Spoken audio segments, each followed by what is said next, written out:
you're decorating at home but struggling with cutting in, then I can help you with some tricks of the trade. Watch this video to find out what they are.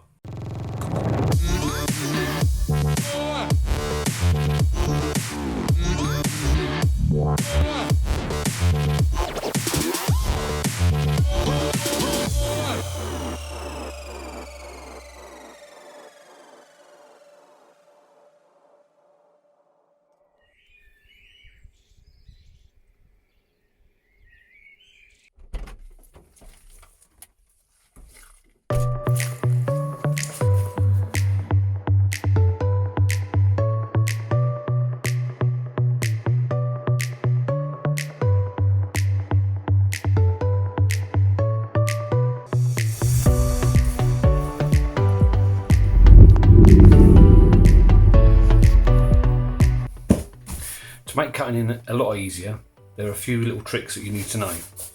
So, first of all, get our paint. This is trade paint, which always makes a big difference because it's thicker and it's got more body and it's got more opacity and it covers better.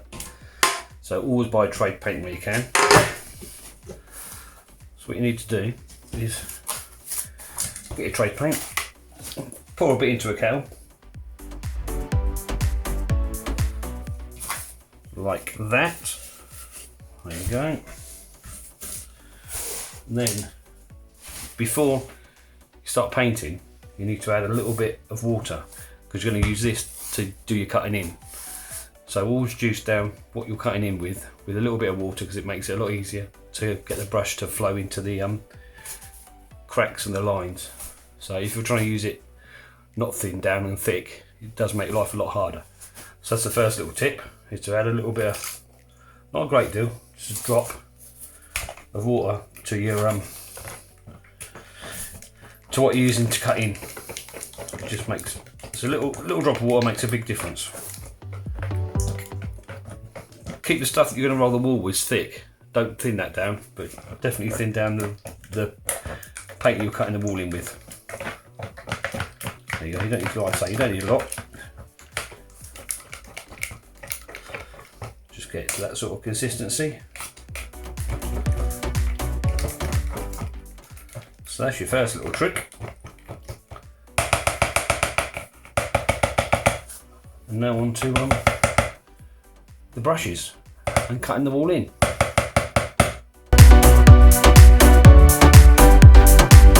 Another thing I found is people buy cheap brushes thinking they're saving money, and it doesn't matter what sort of brush they buy. Well, they're wrong. You need to buy a decent brush to do a decent job. Any of these type brushes will do you well. Picasso, Kana make a good brush at a reasonable price. Fusion Ice, another good brush. I'll put links in the description below. I mean, you should be looking at paying about between £15 and £20, maybe more, for a decent brush. And you may think it's a lot of money, but it will make a big difference in results you can achieve over buying a cheap Wix own brand brush. Buy yourself a decent brush and do yourself a favour. Another top tip when you're cutting in is to never go in dry. Well, that can be said about a lot of things in life, but yeah, particularly in decorating, when you're cutting in, never go in dry. Get your brush, dip it in your water, get rid of the excess, spin it out. There you go. Your bristles are wet and moist. Sorry ladies. But yeah, wet moist bristles, you're ready to go. Another little secret. So quickly to recap, we have got number 1, our trade paint to roll the walls. Number 2, our thinned down trade paint to cut the walls in with. And number 3, our moist, wet brush to cut the walls in with. Now you're all set to go. You've got your paint, you've got your kettle, you've got your brush. But if you're working Monday to Friday, there's one more ingredient that's going to make a massive difference to the job you produce. It's a little trade secret for decorators, so I'm going to share that with you right now. Whoever would have thought in the 90s that would happen? That's the secret. Listen to Ken Bruce and your job will improve tenfold, without a doubt. Monday to Friday, you're laughing. I'm not too sure about if you're working weekends. Maybe listen to Ken on the iPlayer. There you go. And you'll get a 10 out of 10, perfect job every time. Bet you didn't know that. Also, don't listen to Jeremy Vine because it'll do you nutting, and also your job will go downhill. Luckily, he's only on for a couple of hours in the afternoon, so you can avoid it. But yeah, don't listen to Jeremy Vine. Definitely don't listen to him on the iPlayer. Good job, Ken Bruce. He's your man. What a good tip. On to cutting in. So you're going to probably ask me why I've not taken down all these brackets. And my answer is because they're in a plasterboard wall, and they're a bit of a nightmare because they've got these little pegs, these like infill bits, then these come out, then we've got some more, then we've got some more, and for me to remember exactly where everything goes is a blooming nightmare. Also, that one, oh yeah, typical, that one, it's quite loose, but a few of them are in there quite well. So yeah, they're like a nice little dovetail joint, so they're quite difficult, some of them are quite difficult to get out. So it's going to be quicker for me to cut around them. And I'll show you how I'm going to do that right now.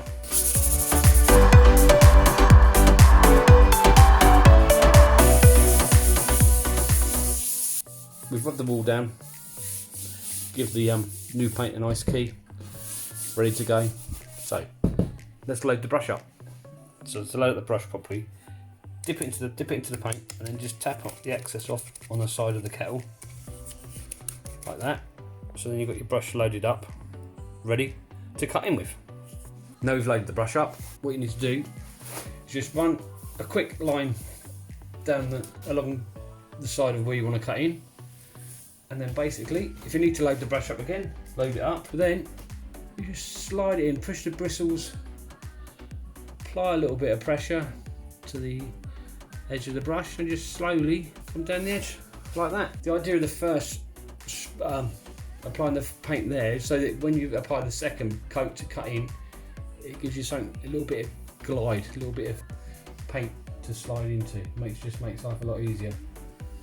Because if you try to do it straight away, it just makes life a little bit harder because it's not got that little bit of give, that little bit of sort of ease in the paint.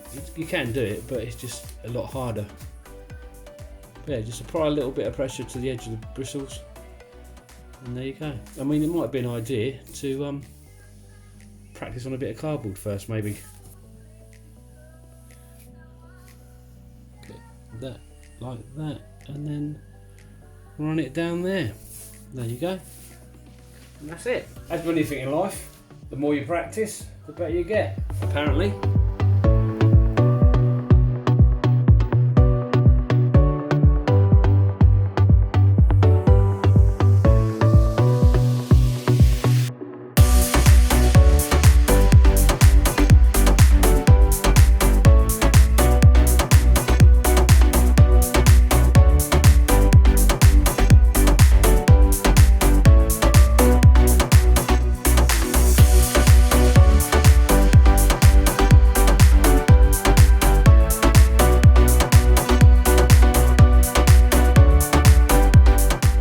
As I said in the video, practice makes perfect, and you're not going to be able to cut in straight away like a pro. So basically, just keep practicing and you will get there. If you find that you're struggling, maybe add a little bit more water to the paint so it flows out of the brush a little bit easier. That's one tip.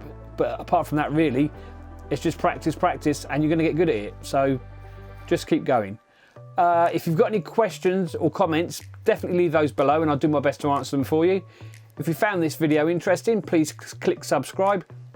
Also, if you want to be notified when we upload more videos, click the bell icon. We'd really appreciate it. And you'll be notified when we upload more videos, which is most weeks. So the content's always changing. We do think try and think of good things to say. Oh, the link to the brushes will also be in the description below. So if you want to find out about more of the brushes that I use, you can do. There'll be a link there. Until next time, guys, especially now, take care, look after each other, and I shall speak to you guys soon. Cheers. Hope you enjoyed the video. If that's something you enjoy watching, then click subscribe. Also, click the bell icon, and then you'll be notified when we upload more content like that. Looking at doing some more spraying videos this year. If you enjoyed that video, you might enjoy this video. Or why not try that one?